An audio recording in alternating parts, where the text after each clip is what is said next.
सुबह सुबह अपने खेत में काम कर रहा होता है। उस वक्त फॉग इतनी अधिक थी कि उसे 10 फीट भी दूर नजर नहीं आता। तभी अचानक से एक तेज आवाज के साथ एक काला साया उसके सिर के ऊपर से गुजरता है और कुछ ही सेकंड्स में एक धमाके के साथ वो काला साया आग के गोले में बदल जाता है। जब वो नजदीक आकर देखता है तो उसे अपनी आंखों पर यकीन नहीं होता। वहां एक विशालकाय विमान धूं धूं करके जल रहा होता है। कैसे ये प्लेन घने कोहरे के बीच आग के गोले में बदल गया, आइए सब कुछ समझने की कोशिश करते हैं आज के इस वीडियो में। 19 अक्टूबर 1988 मुंबई। छत्रपति शिवाजी महाराज इंटरनेशनल एयरपोर्ट दिल्ली के बाद ये इंडिया का सबसे बड़ा एयरपोर्ट है। उन दिनों इसे सहार एयरपोर्ट के नाम से जाना जाता था, पर साल 1999 में इसका नाम बदलकर छत्रपति शिवाजी इंटरनेशनल एयरपोर्ट रख दिया गया। इसके बाद फिर से 2018 में महाराज टाइटल जोड़ दिया गया और इस तरह से मुंबई में स्थित इस एयरपोर्ट को हम छत्रपति शिवाजी महाराज इंटरनेशनल एयरपोर्ट के नाम से जानते हैं। 19 अक्टूबर 1988 सुबह के 5 बजे इंडियन एयरलाइन का एक विमान उड़ान भरने की तैयारी कर रहा था। प्लेन में 2 पायलट 4 क्रू मेंबर सवार हो गए। इस प्लेन में 129 पैसेंजर सवार होने वाले थे। कुछ ही देर में सारे पैसेंजर्स अपने अपने सीट पर पहुंच गए, लेकिन जब सारे पैसेंजर्स को गिना गया तो एक पैसेंजर अब भी मिसिंग था। उसी का इंतजार करते करते 20 मिनट और गुजर गया। फाइनली 6:05 में यह प्लेन मुंबई से उड़ान भरा।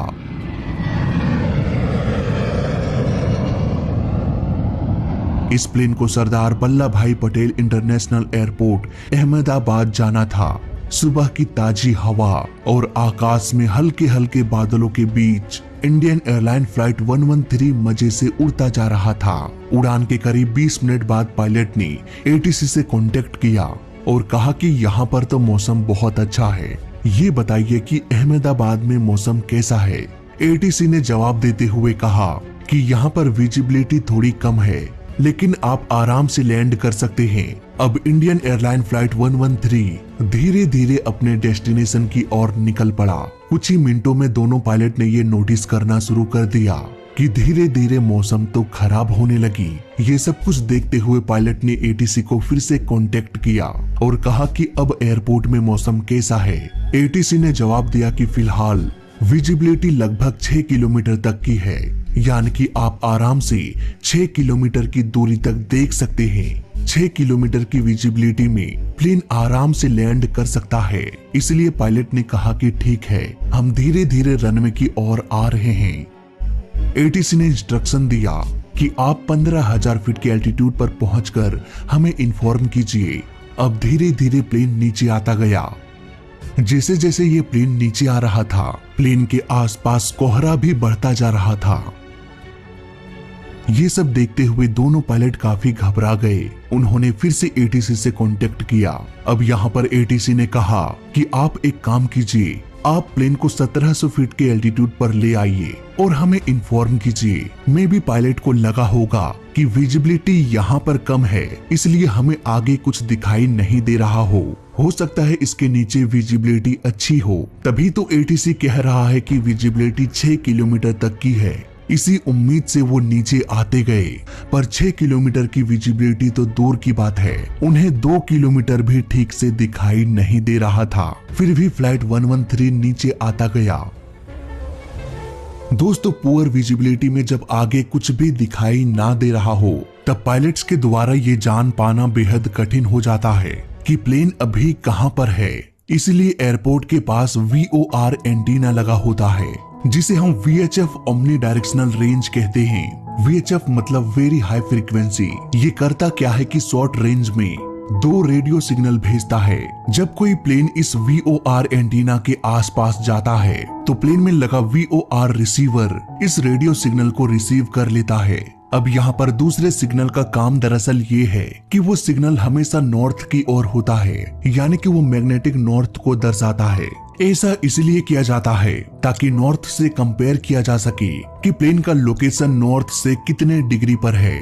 इसको मजाक मजाक में समझे तो सपोज मैंने आपसे कहा कि वो लंबा पेड़ है ना, वहाँ से तुम्हें राइट की ओर 10 कदम जाना है, वहीं पर मेरा घर है।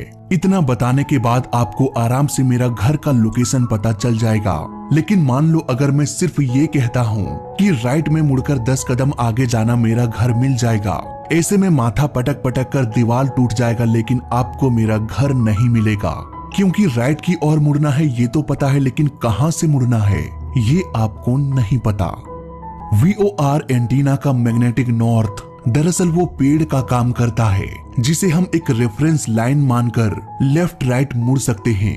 इसलिए VOR एंटीना हमेशा 2 तरह के सिग्नल ट्रांसमिट करता है। पहला सिग्नल मैग्नेटिक नॉर्थ यानी कि पेड़, और दूसरा सिग्नल हर एक डायरेक्शन में फैलता है जिससे प्लेन का पता चलता है, यानी कि मेरा घर। अब प्लेन मैग्नेटिक नॉर्थ से किस डायरेक्शन में है ये आराम से पता चल जाएगा। तो इस तरह से VOR एंटीना की मदद से पायलट को पता चल जाता है कि हम अभी कहां पर है। लेकिन इस टेक्नोलॉजी में एक बहुत बड़ी प्रॉब्लम है। मान लो कि ये VOR एंटीना है और ये है magnetic north. Plane magnetic north से 90 डिग्री पर है। मान लो प्लेन VOR एंटीना से 10 किलोमीटर की दूरी पर है, तब भी प्लेन 90 डिग्री में रहेगा। और अगर ये प्लेन एंटीना से 20 किलोमीटर की दूरी पर है, तब भी ये 90 डिग्री पर रहेगा। इसी तरह दूरी बढ़ते बढ़ते प्लेन चाहे चांद पर क्यों न चला जाए, ऐसे में पायलट को ये तो पता चल जाएगा कि हम एंटीना से कितने डिग्री के एंगल में हैं, लेकिन ये पता नहीं चल पाएगा कि उस एंटीना से हमारी दूरी कितनी है। यहीं पर VOR के साथ एक और डिवाइस की एंट्री हो जाती है जिसे हम DME के नाम से जानते हैं, यानी कि डिस्टेंस मेजरिंग इक्विपमेंट्स। ये प्लेन में VOR रिसीवर के साथ ही फिट होता है। ये DME लगातार डिस्टेंस कैलकुलेट करता रहता है।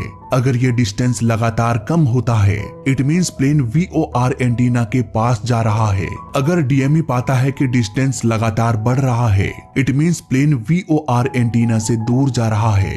तो इस तरह से पायलट को पता चल जाता है कि वो किस लोकेशन पर है, और साथ ही साथ VOR की दूरी का भी पता चल जाता है।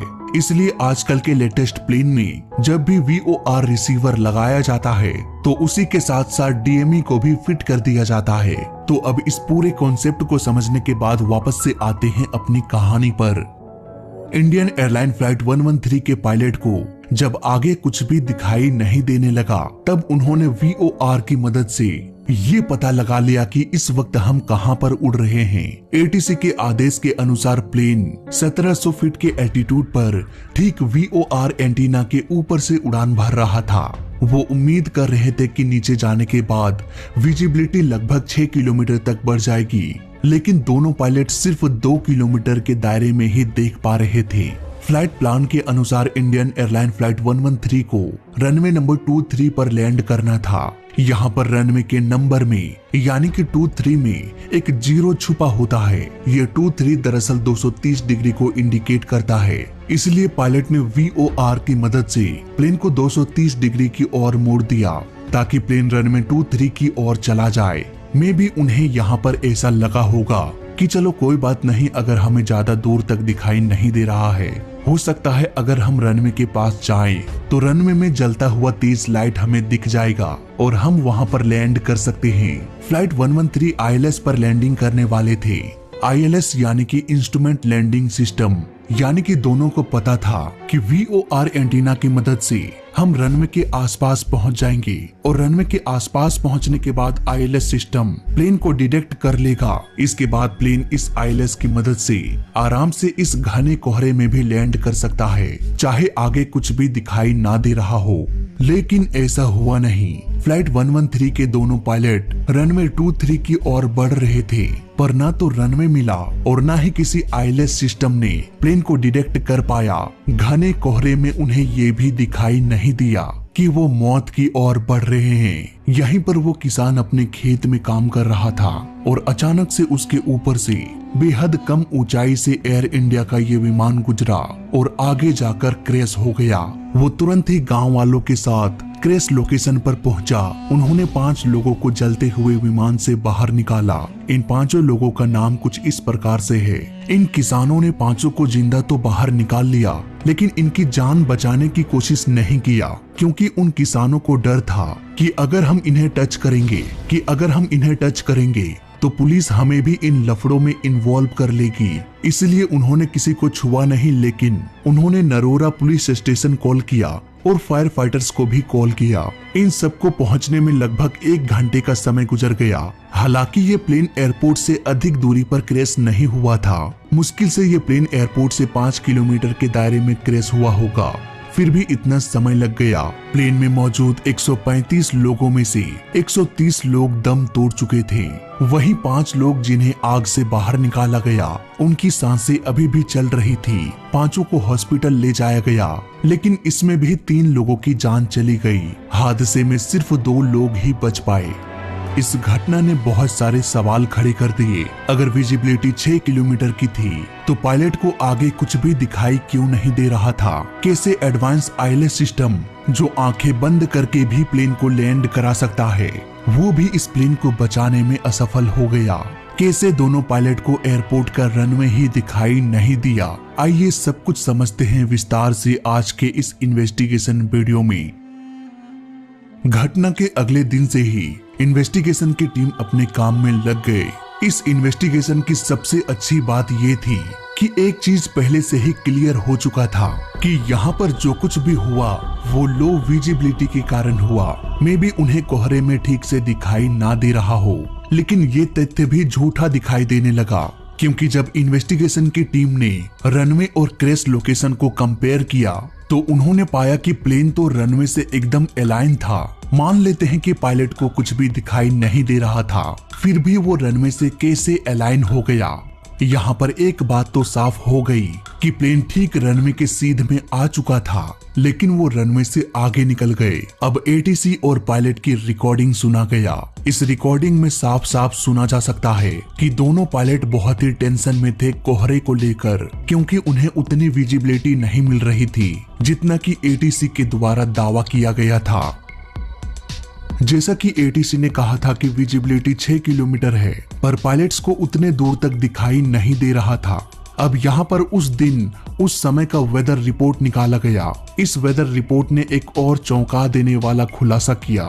रिपोर्ट के अनुसार मौसम हर कुछ मिनटों में बदल रही थी। ऐसे में एटीसी को करंट रिपोर्ट पायलट को बताना चाहिए था, पर ऐसा हुआ नहीं। जब फ्लाइट 113 15,000 फीट के एल्टीट्यूड पर आ रहे थे, तभी उन्होंने कोहरे का सामना किया।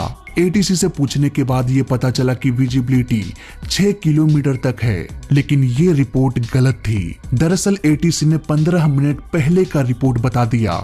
जब प्लेन 15,000 फीट से भी नीचे आने लगा, तब पायलट को लगने लगा कि 6 किलोमीटर की विजिबिलिटी तो हमें दिखाई नहीं दे रही। यहाँ पर फिर से 6:25 में एटीसी से कांटेक्ट किया गया।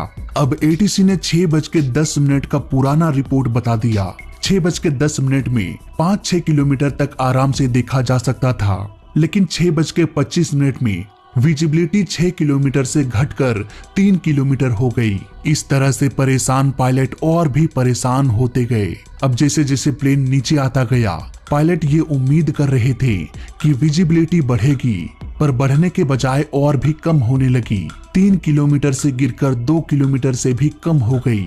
यहाँ पर ऐसा हो चुका था मानो पायलट की आंखें बंद कर दी गई हो और कह दिया गया हो कि आप सिर्फ कॉकपिट और उसके आसपास की चीजों को ही देख सकते हैं। बाहर का नजारा जैसे अदृश्य हो चुका था। अब इस मुसीबत से प्लेन को कोई बाहर निकाल सकता था, तो वो था आईएलएस, यानी कि इंस्ट्रूमेंट लैंडिंग सिस्टम।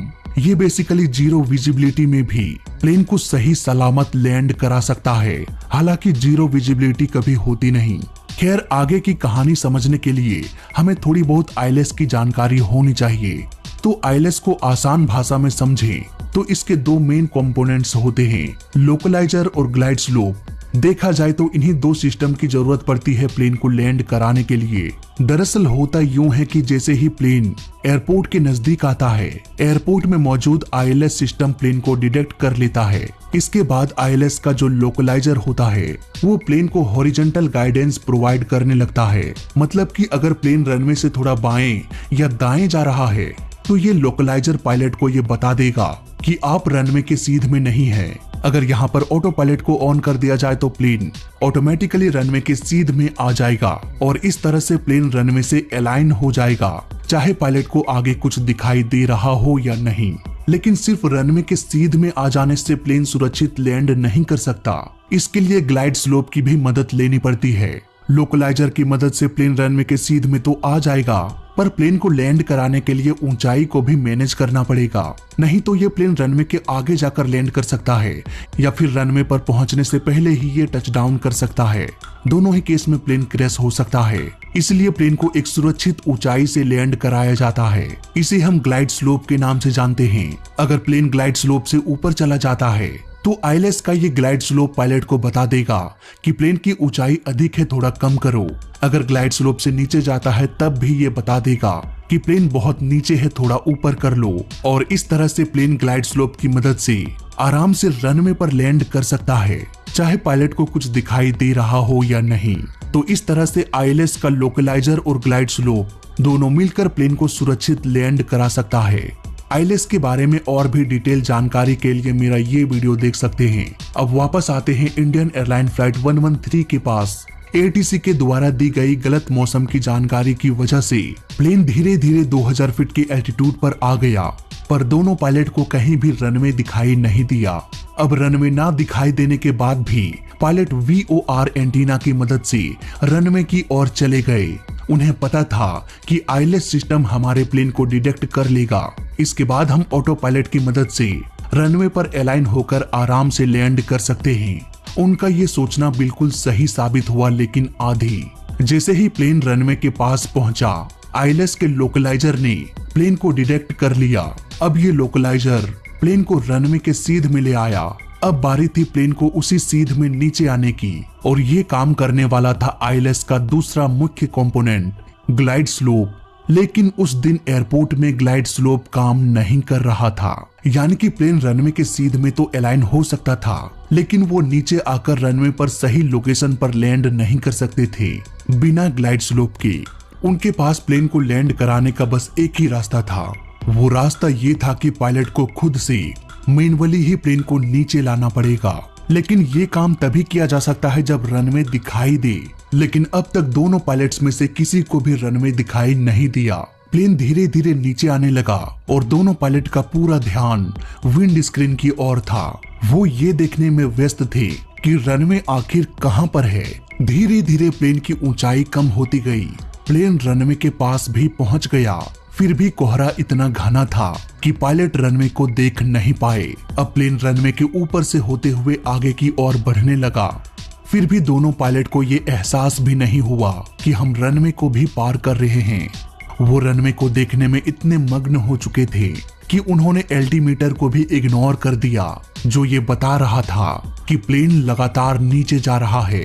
फिर क्या, इस प्लेन ने तो रनवे को भी पार कर दिया और करीब 2.5 किलोमीटर आगे जाकर क्रैश हो गया। एक जोरदार धमाके के साथ इंडियन एयरलाइन फ्लाइट 113 का अंत हो गया। इस हादसे में एक नहीं बल्कि कई सारी गलतियां की गई। एटीसी पुराना वेदर रिपोर्ट पायलट को बता रहे थे।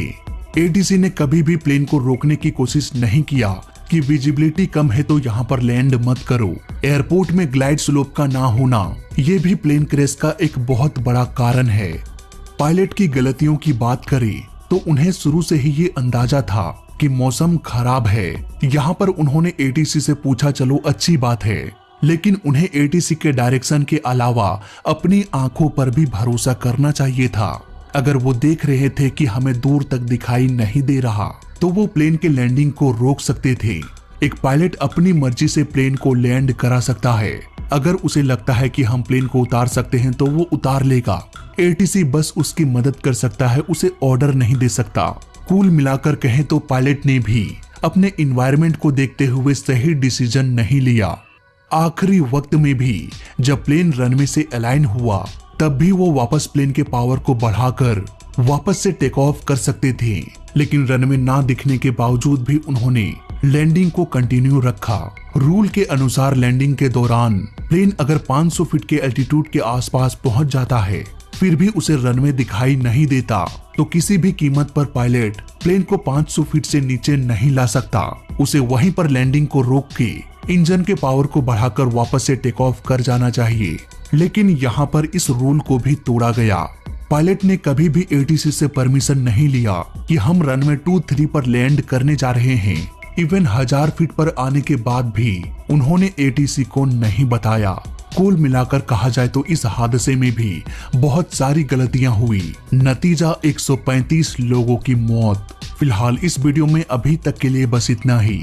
वीडियो अच्छा लगा तो लाइक कर देना, बुरा लगा तो डिसलाइक कर देना और दोनों ही केस में इस चैनल को सब्सक्राइब कर देना, क्योंकि इस चैनल में सीखने के लिए बहुत कुछ है। तो मैं मिलता हूँ आपसे अगली वीडियो में, तब तक के लिए देखते रहिए और सीखते रहिए। जय हिंद, वंदे मातरम।